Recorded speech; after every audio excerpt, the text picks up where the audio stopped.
Hello and welcome to the Truly Bedrock Rundown. I'm Jessie B. As always, a big thank you to our editor CTClunker and to our scriptwriting team. Sadly, your friendly neighborhood shepherd Tamer can't be here this week, so I'm here to give you the weekly rundown of all the trials and tribulations that occurred on the Truly Bedrock realm this week. Starting our week out is Rogue, who quickly shows off the chunk that he dug out last week before setting up an auto smelter to help him get all the smooth stone that he could ever need. And after gathering up some magma blocks, Rogue puts the chunk to use and makes a slime farm. So I went ahead and laid out the blueprint for the platform. So we have 3 wide on each side. We do have a 3-block gap for that to happen. Where did you just fall from? Okay. After placing all the snow golems in their capsules, he gives the farm a quick test. And then it'll fill up the top chest. But yeah, so far I do have 4 stacks and almost another half stack of slime balls. So, like I said, we are getting a decent amount. Now, as far as selling goes, because I'm not getting as much as I would like. Oh, there they go right there. And after some off-camera work, Rogue begins construction on his new shop, cleverly titled Foxmart. And he wastes no time working on a clever advertising scheme to spread the word of his shop. Aw, what? So apparently it's just out of range for people to see it. And I guess we can use that as a marketing tactic. So first of all, they'll see a brand new shop dead center and they'll be like, oh, what's that? And then they step forward and bam, Foxmart, Foxmart, bam. After taking a little tour of the shopping area, Zap stumbles across DB's raid shop and decides that he should check out the raid farm. But since the farm wasn't quite ready for public use, Zap decides to help DB out by donating some netherrack and a few tridents to get it going. Down in the storage area, and we're gonna dump off a couple of tridents and 1, 2, 3, 4, 5, 6, 7 stacks of nether warts. He then played a highlight reel of his stream before finishing his week off at his base. Let's look at it from the outside. That don't look too bad. We're gonna have to change this line right here from netherrack to red nether brick. I think it would look a lot better. Let's see what that looks like. Oh yes. Slack finds himself helping Foxy collapse the economy this week by going on a massive shopping spree. The duo then decide to head off to the nether to go hunting for some withers. Fire when I got this! Can't kill me! Nobody can kill Toenail, Fox, man. Slack, 3 hearts. Run away! Dig into the wall I can more. take on blazes. Help! Let me in! He then is confounded when he can't understand why the XP farm he made isn't working anymore. Maybe now is a good time to #BlameProwl. Hello? XP? Okay, that's so broken. Why did that just happen? Blue Jay starts his week off by going to his XP farm to gather some much-needed levels for enchanting. He then decides to treat himself to a full set of diamond gear and armor, making him look quite spiffy if I do say so myself. Let's see what we can get on the axe here. If I can get it up in the slot there. There we go. Unbreaking 3. What else do we have? Aqua Affinity. And Thorns 2. Thorns 2 again. And last but not least, Depth Strider. So let's go ahead and go for... I think we'll go for the Unbreaking 3 on the shovel and hope for the best. What do we got? Just Unbreaking 3. Not the best enchantment in the world. Later, he picks himself a lovely spot to build his shop, which he designs in the shape of a barrel. He then proceeds to dub his shop Fish in a Barrel. And with that, he stocks up his shop and hangs up the open sign. Daphne shows off all the work that she did on her skeleton farm and the bit of building she did off camera. She then starts construction on her medieval style alchemy tower, and with a little bit of hard work and a lot of love, Daphne completes the outside of the tower, making it look absolutely stunning. We could try to implement a Viking style roof on that thing. Yeah, that was a hard no. Okay, let's get all of our materials back. So let's see. Yeah, I still like that though. That looks okay. Okay, yeah, we got it. After, she heads over to the comment library to answer her questions of the day. And to wrap up her week, she adds some finishing touches to the tower, tying it all together for one truly detailed build. The details here with the cobbly mess, the crooked curved bridge that I did today. Oh man, we did a lot. I love it. It looks so cool. Cuban returns to the realm this week, showing off some progress that he made off camera. He then proudly shows off the new entrance to his mine, which looks pretty fancy. Then I also kind of made this area look a little bit nicer because this is how we get down to our mines. Yes, we did go down to the mines and we did get some diamonds.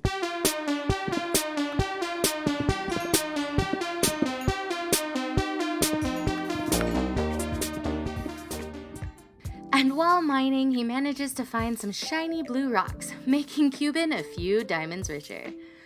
And to wrap up this week, he goes on an adventure to find some dark oak saplings. Liara begins this week by meeting up with Prowl and getting a rundown of just how to use the spider farm. And after returning back to her base, she discovers that her turtle eggs have hatched. Hey, the first couple of turtles hatched! Oh, wait, there should be 3 of them. Okay, yeah, there are. These are just merged.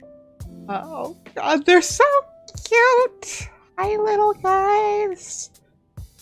Following all that excitement, she decides to get to work on her very own shop, the Concrete Shop, which she designs to look like a gumball machine. That's right, guys, the realm is now just a little bit sweeter. To wrap up, Liara also pays a visit to the newly built comment library. And this is going to be something I'm actually be doing in every 5th episode. Now, I know what you're thinking, Liara, this is episode 4. Well, I had an episode 0, okay? Yeah, that was a thing that happened. If you didn't know that happened, it did. After realizing Cuban's ravine wasn't up to par with the safety regulations, Inspector Prowl and Rogue cover the entire ravine up with dirt. And after beautifully terraforming the area that was once a ravine, Prowl shows off the Hall of Comments, adding his name to the long list of those who have toured it before. And after a teeny bit of terraforming of his own, Prowl finally names his horse Maximus after one of his viewers. So, the last thing I wanted to get done this episode, yes, was name the horse. And this, hold on, I'm looking it up on my phone literally right now. Who was it that gave me this one? It was... hold on, it's up here somewhere. It was, it's Max123 asked me to name the horse. He then barters a good deal on a price for a broken elytra with Tiz. And then accidentally bankrupts the entire bank. Think I can just drop the whole stack in here? I'm gonna be really upset if it steals my money. Let's see. It should give me 2 stacks a book, or oh wow, that gives 16 each. So I should get 1, 2, 3, 4. So I should get 8 stacks of books. We've got 5, 6, 7, and 8. No, what? What? 1, 2, 3, 4, 5, 6, 7. Zloy owes me 12 books. After letting Zloy know the bank was broken, he wraps up the week by showing off the entrance to his mystery build, that and a lot of terraforming. Tiz finds himself falling through bedrock after he got kicked from the realm while in the nether portal this week. And to add insult to injury, he ends up dying again, adding 2 deaths to Rogue's death counter. Aside, I'm going to make a start on the new shop. After finishing his food van, Tiz becomes the second person to start his comment library book. Anyway, I wrote down Tiz Tom comment book. Should probably put Tiz Toms with an S. That guy dude on episode 8. Actually, it was episode 7. So, the comment was episode 7, or do we put it on the day we answered it? I'm not sure. I'm gonna have to watch Zloy's video to see what he says. He then shows off his mini trading hall and enchants his 3rd set of diamond gear this season. Hopefully he keeps this one around a while. And after constructing a meeting place for the Court of Foxes, Tiz wraps up his week by doing some quick mining. Bottle dirt too, so I think it looks good. Just another dirt, can't really go wrong with it. And tear a little bit more. But that, and last thing before I go off, do something else. I think we'll do signs saying like discussion 1 and discussion 2 and stuff like that. I won't do that right now. I only have 2 signs. DB heads to the shops this week to check out his profits and to admire Blue Jay's new shop. He then starts work on his villager schoolhouse. But it looks so cute. Looks great. There you go. I quite like this. This is really good.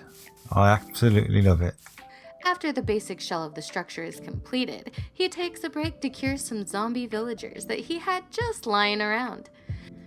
And after some uncompliant villagers give him a hard time, he wraps up this week by doing some interior and exterior decorating of the schoolhouse. It looks like it's straight out of a picture book. It's absolutely lovely. If you come on down, I'll put a little emerald there on the porch. When you come on in, you've got to be quiet because class is in session. And they all are working away, studying hard. It's brilliant. I love it. It still makes, well, you can tell it still makes me giggle now.